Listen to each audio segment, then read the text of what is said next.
Hi everyone, welcome to these Awesome Cutlery How to Play videos. This is just a brief introduction to say a few little things so you're aware of what these videos are about and how to use them. Firstly, you can find sheet music for free on our website, awesomecutlery.com. If you go onto the resources tab and then click onto any of the songs, you'll be able to find both the lyrics and then lead sheets or sometimes full music, but it depends on what we manage to put together for any of the songs. These videos are to kind of accompany those and give you an idea of how you might play them. It may be, as you listen to me, you think you can already do better than that, and if so, great, you can go on and do better than that straight away. But there may be a few people who are learning how to play the piano. I learned how to play chords when I was 14 or so. That's when someone showed me how to do it, and I love doing that, and it's helped me play and also write songs, so maybe that would be something that helps you. Or it could be that actually you're a kind of a proper piano player and you've learned to play classically, but when you look at Awesome Cutlery sheet music and when someone asks you to play a song in church, your heart sinks a bit because you're not really sure how to do that. It doesn't have all the notes, so how can you play it right? Those kind of things. Hopefully these videos might be a bit helpful to you and encouraging you to not worry about it too much. Just a couple of things to flag up. Firstly, that you don't have to play the songs like we play them. The way I'd put that is, you know your church, we don't know your church. So if you're playing particularly for a church family, they're your church family. So find ways of playing that helps them engage with it. Please don't think you should, or even that you should try to replicate what's on the album. The way we've played it, recorded it for the album, is with a very specific aim in mind to help people listen to it and then sing along, rather than giving the congregation the main lead. So when we're playing it in church or we're playing it with other people, we don't try and replicate what we have on the albums. We're doing something different. And because you know your church family, then you can figure out what works best for them. That moves me into my second thing to flag up, which is the thing to look for is, are people singing? Are people singing well?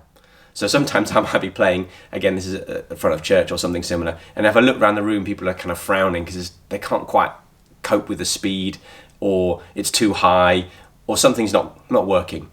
That's a really good, useful sign to me that I'm not doing as much as I could to help them sing. The most encouraging moments for me personally are not when there's a great drum fill, although I do like great drum fills, or when the saxophone player does something cool. Those things are fun, but the most encouraging thing for me is seeing a Christian sing their heart out to God, really engaged in praise of Him, in a moment of kind of expressing something that's really important to them. And that's way more important than technical skill or anything that a band might do. Whether we're one person at the front or a part of a group, anything we can do to help the people sing is great. And that means talking to them afterwards and saying what helped you sing. You might also notice if it's a bit too high, then next time let's transpose it and bring it down a bit. Or if it's too quick, make it a bit slower. Occasionally people play songs a bit too slow, but in my experience, particularly with all age stuff, it generally goes a bit quick. So if in doubt, just nudge it back a bit, go a little bit slower, and that'll probably help everybody out. For the guitar sections of the videos, I'm going to half assume that you've quickly watched the piano section just to get a gist of the song, but don't worry if not. I would play slightly differently if I was just on guitar compared to just on piano. So if you're going to be playing guitar along with someone else who's playing piano, probably go with the piano version and fit around that. I'm going to do less talking about how to play chords on guitar, because I don't think there are as many people who learn to play guitar classically.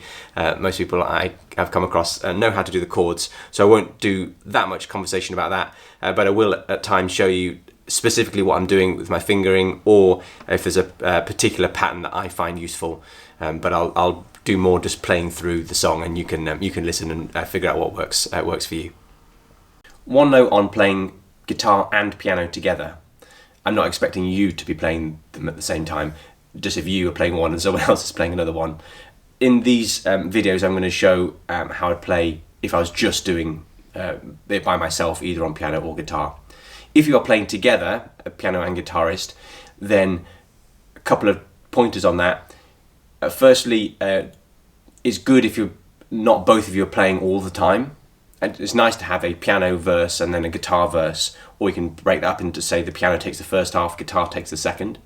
And even then when you are playing together, if there is a rhythm that's happening, there's one main rhythm that's happening, boom, boom, boom, boom, let's say, that you probably don't double that up on both instruments, because it's quite hard to play really precisely, and if you don't both get it, and it's really, really tricky to do that, then it ends up a bit messy.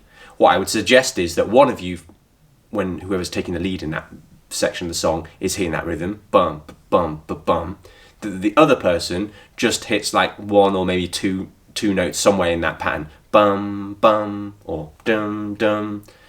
That way it'll sound cleaner and actually sound much better. If you do want both of you playing like full bore at a given point, then make sure the rhythm is simple enough that you can blend with each other. I know myself, sometimes I've been having too much fun, kind of like, smashing out as loud as I can or as fast as I can or whatever, but then not really blending with the other musicians, and that doesn't help the people sing. So totally different if you're just jamming with your friends, then go for it. If you're in the church setting trying to lead people in singing, just have a little bit of a conversation about who plays when, and if in doubt, just go simpler. That rarely doesn't work. Going simple rarely doesn't work, and you may be surprised at how well people sing when really the instrumentation is quite simple. It's clear and strong, but simple, not too busy. The remaining videos, apart from this introduction, are how to play the piano, like I play the piano and do chords, so you can look at that if that interests you. Or then there's individual videos for each of the songs that we'd like to share.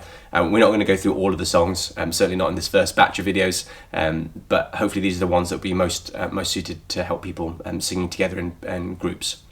That's enough for me for now. Maybe see you in one of the other videos.